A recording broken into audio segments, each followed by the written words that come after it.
Hello and welcome to Twist List. Today we are looking at 10 fascinating facts about prostitution in the Victorian era. While history books and romantic novels from England's Victorian era depict people as being very uptight, there were actually more brothels than there were schools.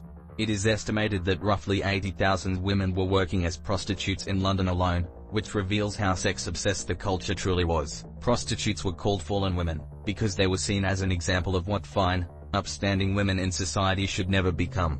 However, prostitution was legal and even encouraged in many circles, because it was believed that men needed an outlet for the sexual desires that they were forced to repress in their daily lives. It also allowed many women opportunities to earn wages that they could have never have earned otherwise. At number 10 we have, prostitution was the highest paying job for a woman. The only career options for women during the Victorian era were low-paying professions, and many had dangerous working conditions. There were street vendors, who assisted their husbands with their businesses, factory workers, and shop girls. If a woman was very lucky, she could be a household servant in the estate of a lord or lady. Even educated women who learned high-level skills at business colleges, like typing and shorthand, only made an average of £25 per year. That still wasn't enough money for women to support themselves or their children without the aid of a husband. Prostitution was the one and only job where a woman could have shorter work hours and earn high wages in cash without depending on a husband to support her. If she was exceptionally beautiful, she could earn enough to achieve total financial independence.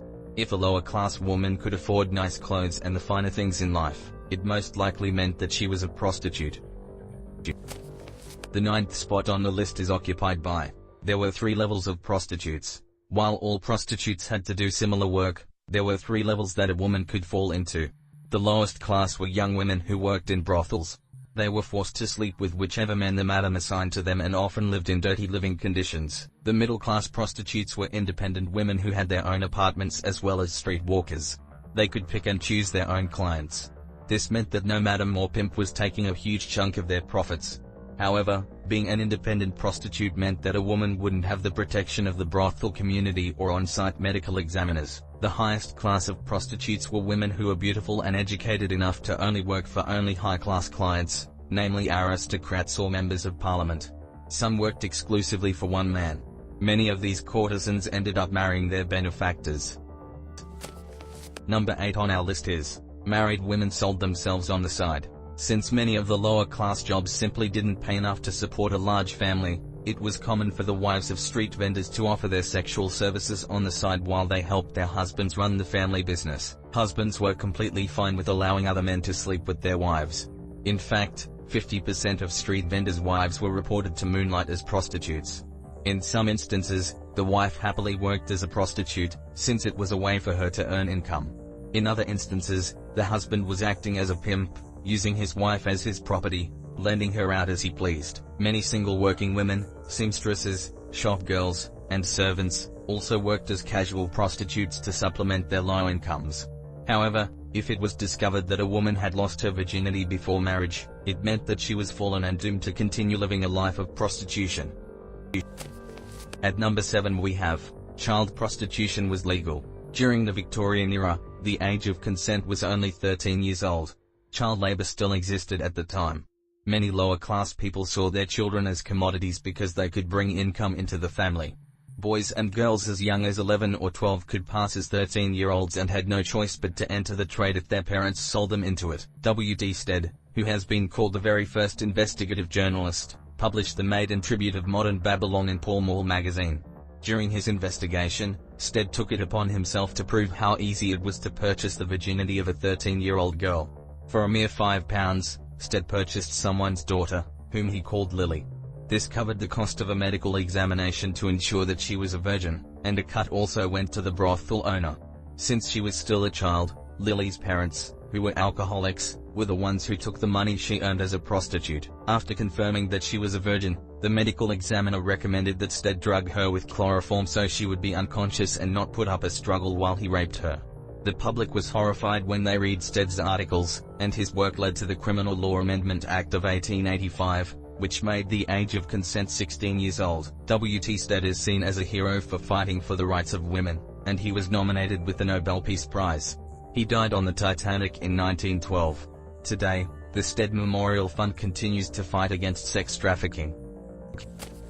Number 6 on the list is themed brothels. Like today, men of Victorian England had varying desires. However, they generally couldn't express what they wanted sexually in the confines of marriage. Proper women were not encouraged to be sexual at all and reserved sex for having children. There were a variety of brothels dedicated to different themes: traditional, S&M, cross-dressing, gay brothels, and others were willing to fulfill kinky fantasies. For whatever reason, spanking was a very popular theme in pornography, and there were entire brothels dedicated to it.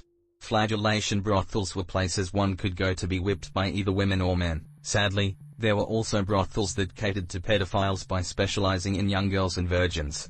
Since there was a very real fear of venereal disease, some men only wanted to deflower virgins, because there was a guarantee that they wouldn't catch anything. Only wealthy men could afford to deflower a virgin. Soldiers or other working to middle-class men typically didn't have this option. The 5th spot on the list is occupied by prostitutes were educated. In the 1800s, many women actually did receive a formal education. After receiving tutoring from governesses, high-class women were sent to finishing schools, which taught them social skills, etiquette, and accomplishments like drawing, playing the piano, and dancing, which would make them attractive for marriage. However, they were rarely taught any skills that could actually earn a living. The majority of working-class women couldn't read or write. Henry Mayhew wrote that while only 5% of low-class prostitutes could read or write, it was common for them to eagerly ask men to read newspapers to them so they could stay up to date on current events. Higher-class prostitutes learned to read and write. Many women in the higher classes weren't educated in politics or current events, since they were expected to be the angel of the home.